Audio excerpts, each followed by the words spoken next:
Hello, welcome to another Geography podcast with myself, Mr. Baxter. And me, Mr. Allsopp. Topic today is the weather. Oh, the weather. Although, for people that are listening, what's the weather like today? It's beautiful, actually. It ain't bad, is it? Not bad for a late September afternoon. It's not. Like Shame we're 20 still at degrees. work, but never mind. Extreme weather.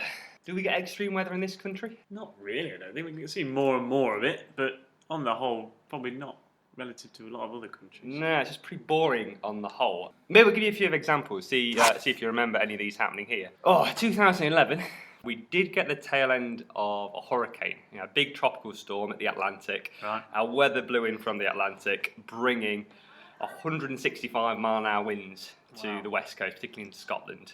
This storm, this cyclone, had a fantastic name, Cyclone Friedhelm. Friedhelm? Yeah. I wonder who makes these names up. Do you reckon it's the first person that spots it on the map? So in this case, Mr. Friedhelm. or Mrs. Mrs. Yeah, well, sorry, yeah. said, right, that's what I'm going to call it. Because I know they go down the alphabet, don't they? Yeah. And then they sort of change male name, female name, and so on They and pick so some forth. weird and wonderful names. They do, don't they? But so, like I said, we do get sort of the tail end of hurricanes, but we don't obviously get tropical storms. We did get a few big weather cells a few years ago. Storm Desmond, I remember Storm Desmond, yeah.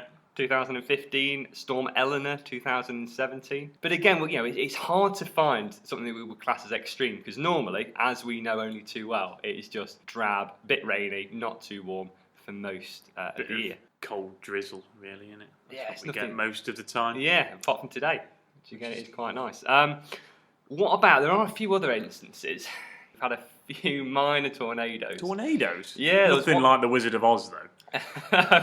No, if you think that was based on true events, I'm concerned. It is. There's lots of in tornadoes I in guess Kansas. Yeah, there is in Tornado Alley. There was a tornado that hit for a brief 20 seconds in Birmingham a few years ago. What a 20 seconds it was. Well, yeah, someone captured the moment on their phone, which I thought was quite impressive, because it wasn't there for very long.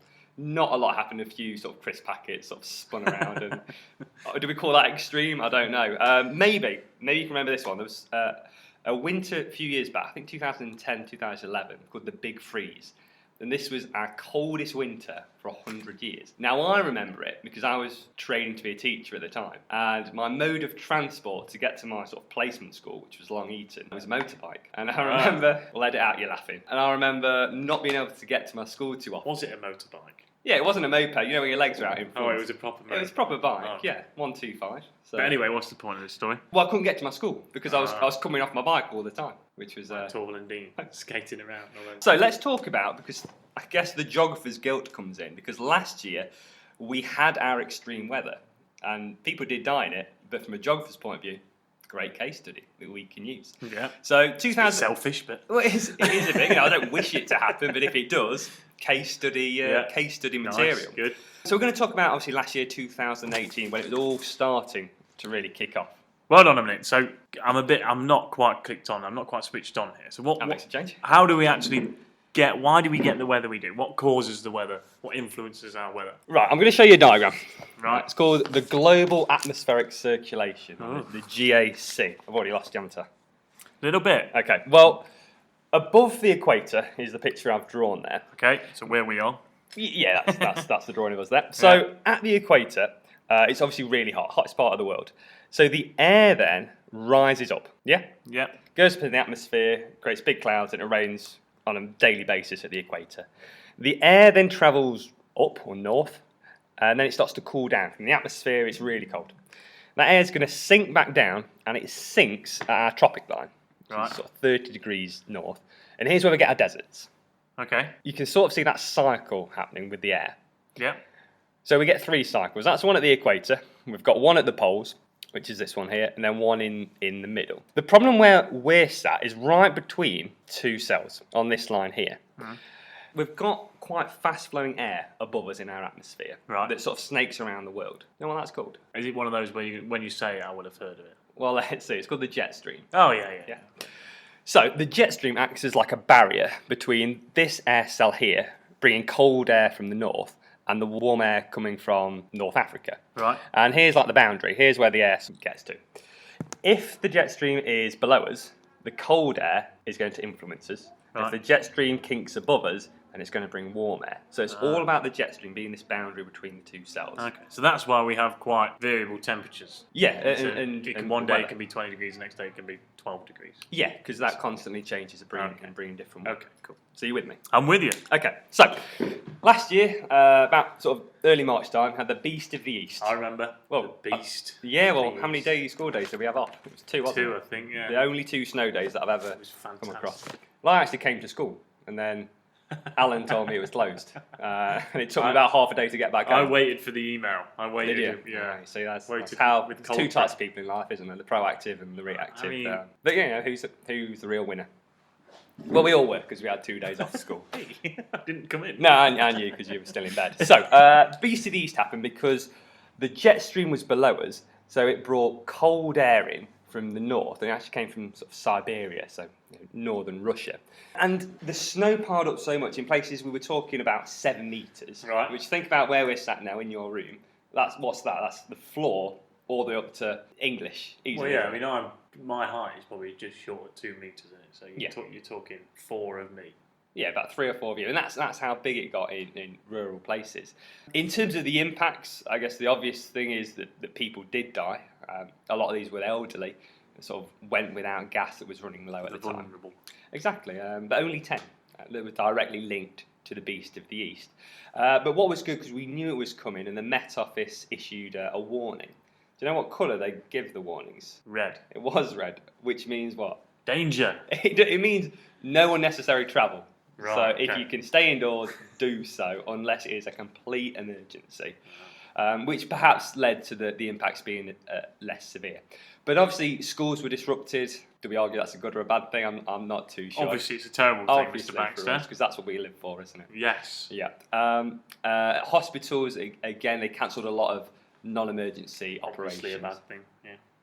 Obviously a bad thing. Okay, well, what followed that then was one of the best summers that people have known in living memory. Yes. You know, this European heat wave, Brilliant. as it was, that came afterwards. So again, if we go back to my diagram, the jet stream went above us, so warm air started to basically just sit on top of us for days and days and days. In terms of how hot it got, we were breaking all sorts of That records. was fantastic. Yeah. Have a guess what was the hottest recorded temperature, because this was the hottest recorded ever in this country. 38.2. Close, I thought you were going to get that. 38.5. Oh! Because Because I knew that, I remember that. Yeah, Oh, yeah, it wasn't gutted. far away. Gutted. Which was incredible, But in terms of the negatives to that, reservoirs were getting less and less. Water was running out. Government imposed a hose pipe ban in some areas. Mm-hmm. Do you remember there's a place called Saddleworth Moor, so just north of here, I think just north of Manchester. That caught fire. There were some really quite spectacular images in the press of the moor. Believed it was started by arson, didn't they? Yeah, they weren't too sure, but certainly the warm weather left everything so dry. So the actual cause is undetermined, but obviously being it's dry, yeah, definitely. I guess people could argue quite a small impact, but one that's certainly memorable is there were lots of hedgehogs in this country that were dying because how they get their food, they sort of burrow and sniff it out and burrow and get it, but the ground was so hard because of the hot temperature. I thought they were hedgehogs. Oh, I know, yeah. And so my sister owns a hedgehog. Own a hedgehog? Yeah, I didn't yeah. know you could own hedgehogs. Yeah. She was a pet hedgehog. Just for Instagram, really, for no other. Because I've fed it when she's been on holiday, and it's so scared. It lives under a blanket. You go anywhere near it, it sounds like it's having an asthma attack. That's animal cruelty. She Well, should not be able to own a hedgehog. No, this is a thing. Yeah, just so she can post pictures on Instagram. But that's not okay. No. Well, yeah. Anyway, Poor terrified hedgehog. it's getting fed its mealworms, and it runs around its wheel. He didn't die on the. And he didn't die in the heat wave last year. Yeah. So all the positives.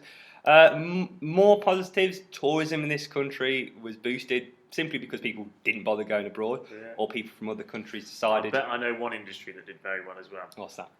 The public house industry. I imagine they did. Yeah. Absolutely perfect for them. And obviously, supermarkets increased in their sales of barbecues and summer-related goods. In terms of the cost to the economy, because people, I think particularly maybe on a Friday, claimed they had sunstroke or couldn't get into work for some whatever reason. Apparently, it was costing the economy at its height $280 million a day. Through How many- hangovers, essentially. Pre-hangover, I guess, going to the beer garden and skipping work. Yeah. Yeah, or people, or the argument is people were being less productive at work just because it was so hot. Yeah. You know, not everyone's as fortunate as us to have aircon in our No, classrooms. we're sat here with our aircon on. It's actually I'm a bit cold right now. Don't know about you. Oh, don't know. So that's our extreme weather. You know, we can be clutching at straws. Extreme. It's better than a 20-second tornado, but Yeah. It's not quite Dorothy, is it, though? no, you're not a long way from home here, so. No. Right then. Well, there you are. I hope you've learned something. So, that's another podcast. That's goodbye from me. Bye from me.